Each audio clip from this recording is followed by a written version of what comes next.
ಮೊದಲನೇದಾಗಿ ಏನು ಕುಮಾರಿ ಭುವನ ಅವರು ನಮ್ಮನ್ನ ಅಗಲಿ ಹೋಗಿದ್ದಾರೆ, ಅವರ ಆತ್ಮಕ್ಕೆ ಶಾಂತಿಯನ್ನು ಕೋರ್ತೇನೆ ಮತ್ತು ಅವರ ಕುಟುಂಬದವರಿಗೆ ಅವರ ನಷ್ಟವನ್ನು ಭರಿಸತಕ್ಕಂಥ ಶಕ್ತಿಯನ್ನು ಭಗವಂತ ಕೊಡಲಿ ಅಂತ ಹೇಳಿ ಪ್ರಾರ್ಥನೆಯನ್ನು ಸಲ್ಲಿಸ್ತೇನೆ. ಇದು ನಿಮ್ಮ ವಿಶ್ಲೇಷಣೆ ಮತ್ತು ನಿಮ್ಮ ತೀರ್ಮಾನಗಳು ಒಂದು ಕಡೆ ಆದರೆ, ಇವತ್ತು ಈ ಘಟನೆ ಯಾಕಾಯಿತು, ಒಂದು ವೇಳೆ ಒತ್ತಡದಿಂದ ಆಗಿದ್ರೆ ಅಥವಾ ಬೇರೆ ಬೇರೆ ಕಾರಣಗಳಾಗಿದೆ ಅನ್ನೋದನ್ನ ಪರಿಶೀಲನೆ ಮಾಡಿಸ್ತೇನೆ. ಎರಡನೇದು, ಯಾರು ಕೂಡ ಅನ್ಯತಾ ಭಾವಿಸಬೇಡಿ. ಶಾಂತಿಯಿಂದ ನಿಮ್ಮ ಪ್ರತಿಭಟನೆಯನ್ನು ಮಾಡಿದ್ದೀರಿ, ಅದಕ್ಕೆ ನಾನು ನಿಮ್ಮೆಲ್ಲರಿಗೂ ಕೂಡ ಮೆಚ್ಚುಗೆಯನ್ನು ವ್ಯಕ್ತಪಡಿಸ್ತೇನೆ. ಯಾಕೆಂದ್ರೆ ಇಂಥ ಪ್ರತಿಭಟನೆಗಳು ರಾಜಕೀಯ ಕಾರಣಕ್ಕೆ ಆಗಬಾರದು.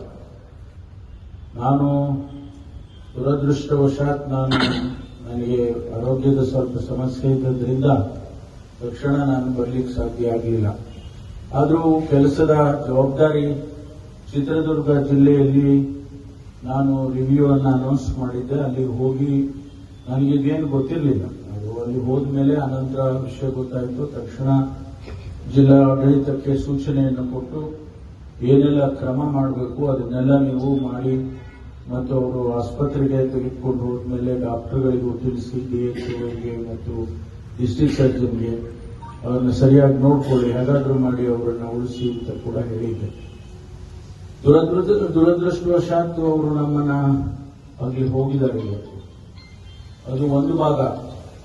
ಇವತ್ತು ಇದರ ಏನು ಇದು ಘಟನೆ ನಡೆದಿದೆ, ಈ ಘಟನೆ ನಾನು ಹೇಳಿದಾಗೆ ಅದಕ್ಕೆ ಕಾರಣ ಏನು ಅನ್ನೋದನ್ನ ನಾನು ವರದಿಯನ್ನು ತರಿಸಿಕೊಳ್ತೇನೆ ಮತ್ತು ನಾನು ಬೇರೆ ಹಂತದಲ್ಲಿ ಅದನ್ನು ಪರಿಶೀಲನೆಯನ್ನ ಮಾಡಿಸ್ತೇನೆ. ನಿಮಗೆ ಒಂದು ಮಾತನ್ನ ಹೇಳಬೇಕು. ನಾನು ಈ ಜಿಲ್ಲೆಯಿಂದ ಪ್ರಥಮ ಬಾರಿಗೆ ಕಂದಾಯ ಸಚಿವನಾಗಿರೋದು, ಎರಡನೇ ಕಂದಾಯ ಸಚಿವನು. ಮೊದಲು ಉಚ್ಮಾಸ್ತಿಗೌಡರು ಆಗಿದ್ರು, ಅದಾದ ಮೇಲೆ ಕಂದಾಯ ಇಲಾಖೆ ನಮ್ಮ ಜಿಲ್ಲೆಗೆ ಇದೇ ಮೊದಲನೇ ಸಾರಿ ಸಿಕ್ಕಿದೆ. ನನಗೂ ಕೂಡ 40 ವರ್ಷದ ರಾಜಕಾರಣ, ನನಗೂ ಜವಾಬ್ದಾರಿ ಇದೆ. ನನಗೂ ಕೂಡ ಸಾರ್ವಜನಿಕ ಬದುಕಿನಲ್ಲಿ ಎಲ್ಲರನ್ನೂ ಸಮಾನತೆಯಿಂದ ಕಾಣಬೇಕು ಅನ್ನುವಂಥ ಪರಿಕಲ್ಪನೆಯಲ್ಲಿ ರಾಜಕಾರಣದಲ್ಲಿರುವುದು ನಾನು. ಹಾಗಾಗಿ ನಿಮ್ಮನ್ನ ಯಾರು ಕೂಡ ನಿರ್ಲಕ್ಷ್ಯ ಮಾಡೋದಕ್ಕೆ ಸಾಧ್ಯ ಆಗೋದಿಲ್ಲ, ಅದಕ್ಕೆ ನಾನು ಕೂಡ ಬಿಡೋದಿಲ್ಲ. ಇವತ್ತು ನಿಮಗೆ ಬಹುಶಃ ಇಲ್ಲಿವರೆಗೆ ಮಾಹಿತಿ ಬಂದಿದೆ ಏನೋ ಗೊತ್ತಿಲ್ಲ ನನಗೆ. 8 ವರ್ಷದಿಂದ ಗ್ರೇಡ್ 1 ತಹಶೀಲ್ದಾರ್, ಗ್ರೇಡ್ 2 ಇಂದ ಗ್ರೇಡ್ 1 ತಹಶೀಲ್ದಾರ್ಗೆ ಪ್ರಮೋಷನ್ಸ್ ಕೊಟ್ಟಿದ್ದಿಲ್ಲ. 8 ವರ್ಷದಿಂದ ಪ್ರಯತ್ನ ನಡೀತಾ ಇತ್ತು.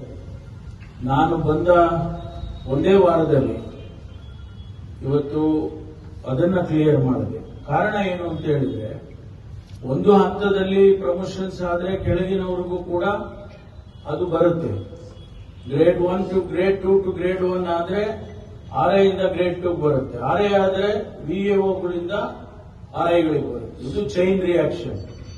ಈಗಾಗಲೇ ಅದನ್ನ ನಾನು ಪ್ರಾರಂಭ ಮಾಡಿದ್ದೇನೆ. ಬಹುಶಃ ಇನ್ನೊಂದು ವಾರದಲ್ಲಿ VAOಗಳಿಂದ ಗ್ರೇಡ್ RIಗಳಿಗೆ ಪ್ರಮೋಷನ್ಸ್ ಅನ್ನು ಕೂಡ ಈಗಾಗಲೇ ನಾವು ಆಗ್ತಾ ಇದೆ. ಅವರಿಗೆ ನಾನು ಪರ್ಮಿಷನ್ ಕೂಡ ಕೊಟ್ಟಿದ್ದೇನೆ, ಎಲ್ಲರಿಗೂ ಸೂಚನೆ ಕೊಟ್ಟಿದ್ದೇನೆ, ಎಲ್ಲ ಜಿಲ್ಲಾಧಿಕಾರಿಗಳಿಗೂ ಸೂಚನೆ ಕೊಟ್ಟಿದ್ದೇನೆ. ಆದಷ್ಟು ಶೀಘ್ರವಾಗಿ ಇದನ್ನ ಮಾಡಬೇಕು ಅಂತ. ತದನಂತರ ಒಂದು 15-20 ಜನ ಪತಿ ಪತ್ನಿಯರು ಅವರು 1.5 ವರ್ಷದಿಂದ ಕೇಳ್ತಾ ಇದ್ದಾರೆ. ಅದನ್ನು ಕೂಡ ನಾನು ಕಾರ್ಯಗತ ಮಾಡಿದ್ದೆ. ಅವರಿಗೆ ಈಗಾಗಲೇ ಆದೇಶ ಬಂದಿರಬಹುದು ಅಥವಾ ಆದೇಶ ಆಗುತ್ತೆ. ಮತ್ತು ಇವೆಲ್ಲ ನಿಮ್ಮ ಸೇಂಡಾ ರೂಲ್ಸ್ ಸರಿಯಾಗಿ ಆಗಲಿಲ್ಲ, ಅದನ್ನು ಡ್ರಾಫ್ಟ್ ಮಾಡಿ ರೆಡಿ ಮಾಡಿದ್ದೇವೆ. ಅದನ್ನು ಕೂಡ ಫೈನಲ್ ಆಗಿ ಇಶ್ಯೂ ಮಾಡಿ ಅಂತ ಹೇಳಿ ಮೊನ್ನೆ ನಾನು ನಮ್ಮ ಪ್ರಧಾನ ಕಾರ್ಯದರ್ಶಿಗಳಿಗೆ ಸೂಚನೆಯನ್ನು ಕೊಟ್ಟಿದ್ದೇನೆ. ನಾನು ನಿಮ್ಮ ಪರವಾಗಿರೋರು, ಅಂದ್ರೆ ನೌಕರರ ಪರವಾಗಿ ಇರಬೇಕಾದಂತ ಜವಾಬ್ದಾರಿ ಸರ್ಕಾರಕ್ಕೆ. ಸರ್ಕಾರ, ನೀವು ನಾವು ಎಲ್ಲ ಸರ್ಕಾರ ಅಲ್ವಾ? ನೀವೇ ಬೇರೆ ನಾನೇ ಬೇರೆ ಅಂತ ಹೇಳಿ ಆಗೋದಿಲ್ಲ. ಸರ್ಕಾರ ಅಂದಮೇಲೆ ನೀವು ನಾವೆಲ್ಲ ಒಂದು ಭಾಗ. ಹಾಗಾಗಿ ನಾವು ಒಟ್ಟಾಗಿ ಕೆಲಸ ಮಾಡಬೇಕಾಗ್ತದೆ. ನೀವು ಬಹಳ ಕಠಿಣವಾದ ಕೆಲಸಗಳನ್ನ ಮಾಡಿದ್ದೀರಿ. ನಾನು ಹಿಂದೆ ಕೂಡ ನಮ್ಮ ಜಿಲ್ಲಾಧಿಕಾರಿಗಳಿಗೆ ಹೇಳಿದ್ದೇನೆ, ಎಲ್ಲ ನಮ್ಮ 3-4 ಕಾರ್ಯಕ್ರಮಗಳು ಏನು ನಮ್ಮ ಮುಖ್ಯಮಂತ್ರಿಗಳು, ಹಿಂದಿನ ಮುಖ್ಯಮಂತ್ರಿಗಳು ಬಂದಂತ ಸಂದರ್ಭದಲ್ಲಿ ನೀವೆಲ್ಲ ಎಷ್ಟು ಶ್ರಮ ಬಿದ್ದು ಕೆಲಸ ಮಾಡಿದ್ದೀರಿ, ಅದನ್ನ ನಾನು ಅನೇಕ ಸಂದರ್ಭದಲ್ಲಿ ಪ್ರಶಂಸೆ ಮಾಡಿದ್ದೇನೆ. ಇವತ್ತು ಕೂಡ ಮಾಡಿದ್ದೇನೆ, ಅನೇಕ ಕೆಲಸಗಳನ್ನು